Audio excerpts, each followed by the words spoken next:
Dear students, BSc second year physical chemistry second unit बच्चों हमारे पास में थर्मोडायनेमिक्स की है।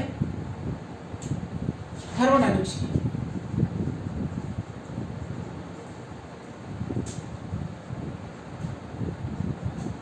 फर्स्ट यूनिट का भी सेम टाइटल था, सेकेंड यूनिट में भी यही टाइटल है। इसमें हम second law of thermodynamics and third law of thermodynamics के बारे में स्टडी करेंगे। सबसे पहले हम ऊष्मागतिकी का द्वितीय नियम, सेकेंड लॉ ऑफ थर्मोडायनेमिक्स,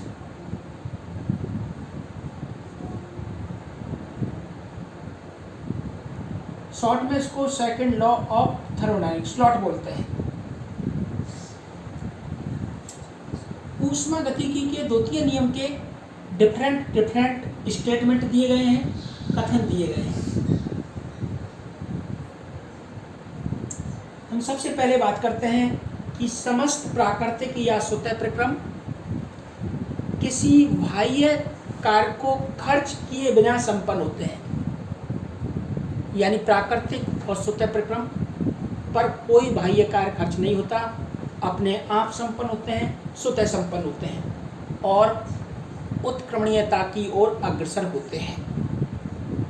अर्थात जब तक जारी रहते हैं तब तक की उत्क्रमणीयता की अवस्था प्राप्त ना हो जाए, उत्क्रमणीयता की अवस्था प्राप्त ना हो जाए। साथ ही कोई भी असवतः प्रक्रम तब तक संपन्न नहीं किया जा सकता जब तक कि उस पर कोई बाह्य कार्य को खर्च ना किया जाए। हम ये कह सकते हैं कि स्वतः प्रक्रम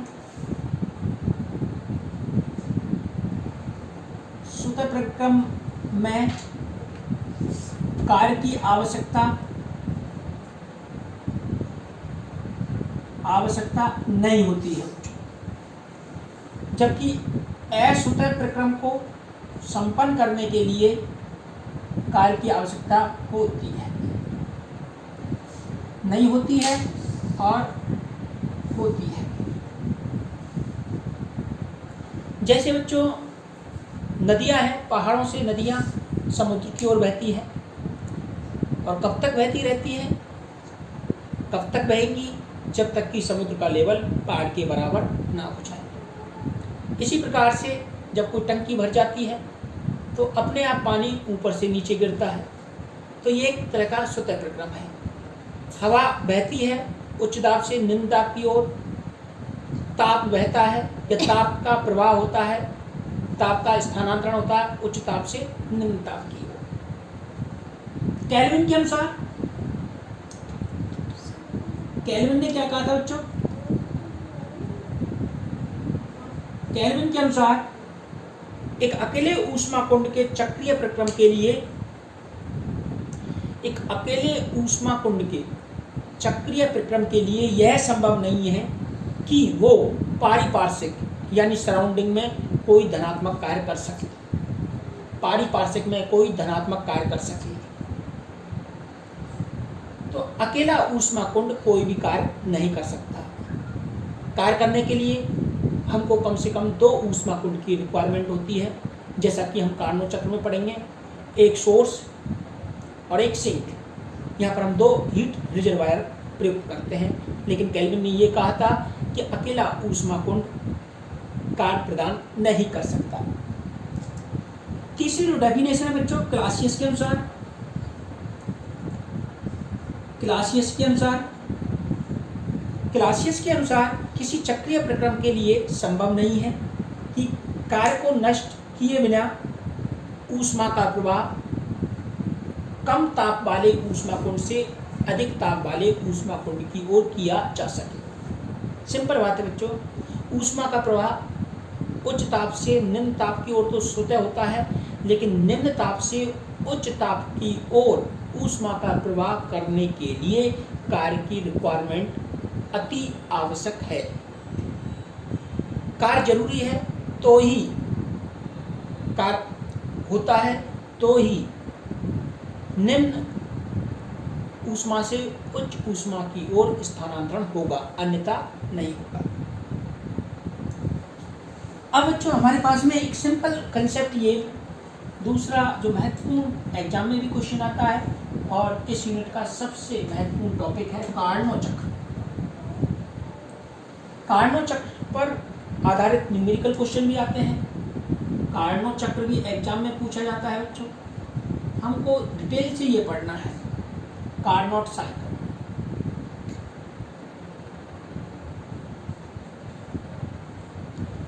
कार्नोट साइकिल सिंपल भाषा में कार्नो चक्र एक ऐसा चक्र होता है जिसमें कोई तंत्र विभिन्न प्रकार के उत्क्रमणीय प्रक्रमों से गुजरता हुआ पुनः अपनी मूल अवस्था में लौट आता है। यानी पता चल रहा है जो साइकिल है, साइकिल में कोई चक्र है, एक बिंदु से दूसरे बिंदु, तीसरे बिंदु और वापस पहले बिंदु पर आ जाता है, तो इसको चक्र बोलते हैं। इस चक्र के बारे में 1824 में साडी कार्नोट ने एक्सप्लेनेशन दिया। साडी कार्नोट पूरा नाम है साडी कार्नोट या एस कार्नोट ने एक्सप्लेनेशन दिया।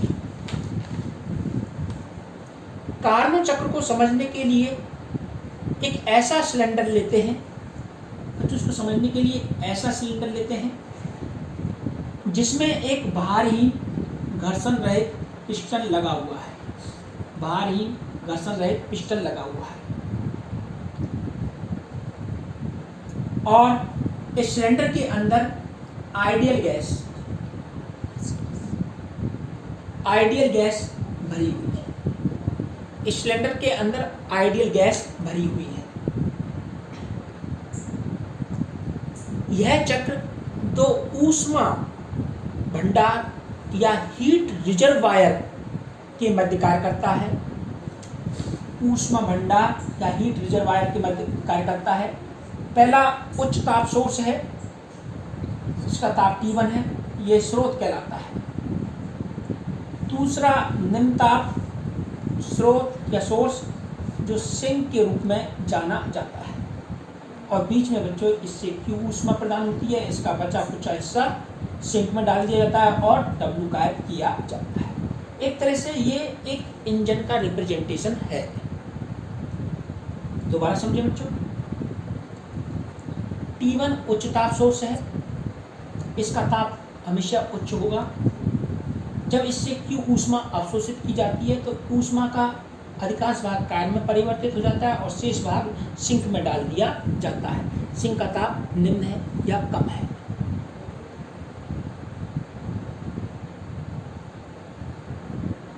अब हम बच्चों इसको समझने के लिए इसका एक डायग्राम बनाते हैं। कार्नो चक्र को समझने के लिए एक आरेख बनाते हैं प्रेशर और टेम्परेचर, प्रेशर और वॉल्यूम के बीच में। ध्यान से समझेंगे इस डायग्राम को।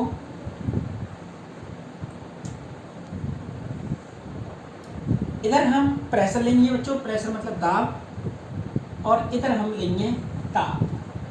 ताप नहीं लेंगे बच्चों, वॉल्यूम यानी आयतन। यहाँ पर बच्चों बिंदु ए, ध्यान से समझे बिंदु ए, और ए से हम समतापीय प्रसार कराते हैं ये बच्चों। फिर हमको बाहर की तरफ जाना है, अंदर की तरफ नहीं जाना। डायग्राम को हम अच्छी तरह दोबारा से और बड़ा कर सकते हैं, पैमाने को, स्केल को। ये और बच्चों ये ए पॉइंट है, ये बी पॉइंट है और ये सी पॉइंट है, और बच्चों ये डी पॉइंट है। ए पॉइंट पर P1, B1, T1, D point पर जो कंडीशन है P2, B2 और T1।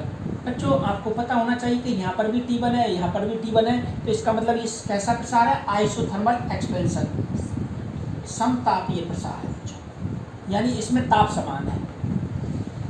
समतापीय प्रसार, आइसोथर्मल एक्सपेंशन। क्योंकि यहाँ पर भी T1 है, यहाँ पर भी T2 है, यहाँ पर भी T1 है। इसके बाद में बच्चों P3, B3 और T2। अब होगा बच्चों रुद्धोष्म प्रसार, एडियाबैटिक एक्सपेंशन। रुद्धोष्म प्रसार, एडियाबैटिक एक्सपेंशन।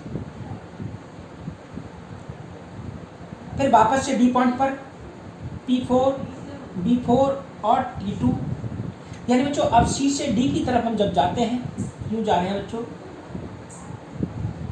तो यहाँ पर टेम्परेचर T2 और यहाँ पर T2, यानी ये समतापीय है, लेकिन यहाँ पर है कंप्रेशन, समतापीय संपीड़न।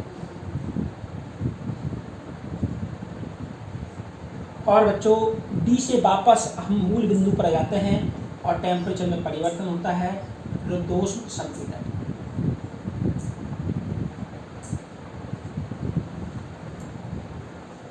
यानी बच्चों ये हमारे पास में यहाँ पर P1 है,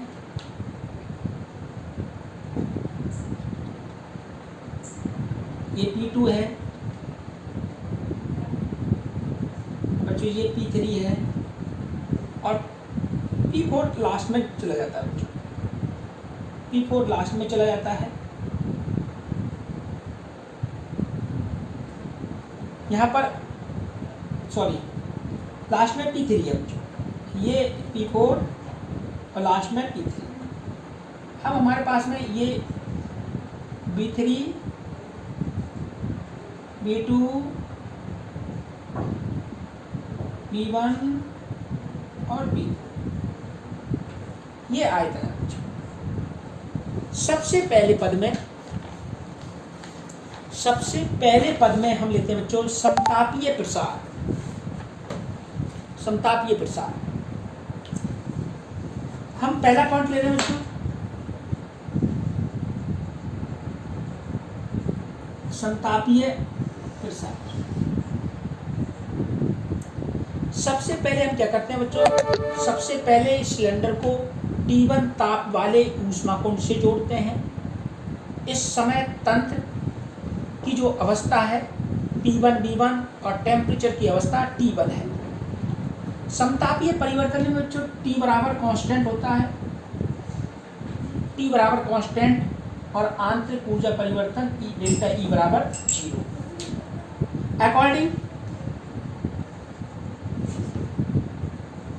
according first law of thermodynamics, delta E बराबर Q1 माइनस W। तो बच्चों Q1 बराबर W1, equation number first, Q1 बराबर W1। अब बच्चों स्थिर ताप पर, अब ऊपर देखिए, स्थिर ताप पर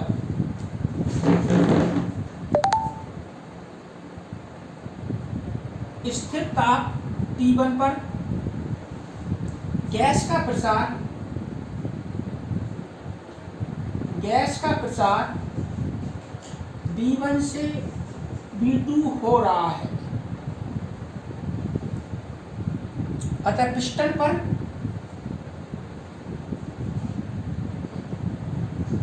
पर किया गया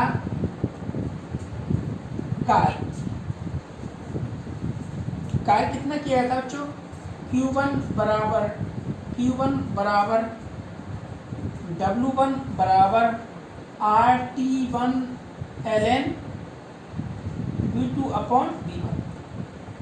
बच्चों प्रसार के लिए पिस्टन पर तंत्र के द्वारा इतना कार्य किया जाएगा, कितना कार्य किया जाएगा, W1 बराबर RT1 ln V2 upon V1। अब हमारे पास में बच्चों हम A बिंदु से चलकर B बिंदु पर पहुंच चुके हैं समतापी प्रसार में, यानी इस पद में हमको इतनी कार्य की प्राप्ति होती है, इतनी कार्य की प्राप्ति होती है। अब हम आगे देखते हैं बच्चों,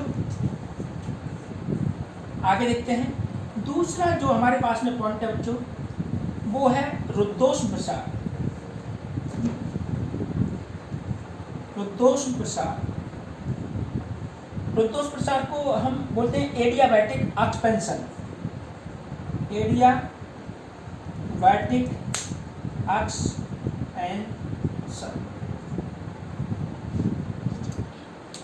एडियाबैटिक एक्सपेंशन में बच्चों ऊष्मा का आदान प्रदान नहीं होता, यानी एडियाबैटिक यानी जो भी रुद्धोष प्रसार है बच्चों, अब हम क्या करते हैं, रुद्धोष परिस्थितियां उत्पन्न करने के लिए सिलेंडर को ऊष्मा कुंड से हटाकर कुचालक जैकेट में फिट कर देते हैं, जिससे तंत्र न तो ऊष्मा को ग्रहण कर सकता है और ना ही त्याग सकता है। अर्थात हम ये कह सकते हैं कि Q2 बराबर 0, Q2 बराबर 0।